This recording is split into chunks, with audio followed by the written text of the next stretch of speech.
نحمده ونصلي على رسوله الكريم أما بعد فأعوذ بالله من الشيطان الرجيم بسم الله الرحمن الرحيم إن الحكم إلا لله صدق الله العلي العظيم সবাই বলি সাল্লাল্লাহু আলাইহি ওয়াসাল্লাম।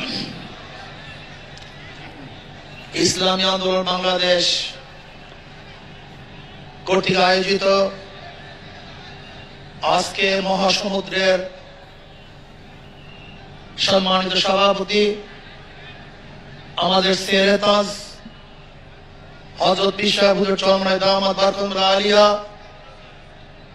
মঞ্চ উপবিষ্ট জাতির শ্রেষ্ঠ সন্তান শ্রদ্ধাভাজন উলামায়ে কেরাম, ইসলামী দলের নেতৃবৃন্দ, অন্যান্য দলের নেতৃবৃন্দ, সামনে উপবিষ্ট ইসলাম প্রিয় দেশপ্রেমী ভাইয়েরা আমার, আজকে সম্মেলনকে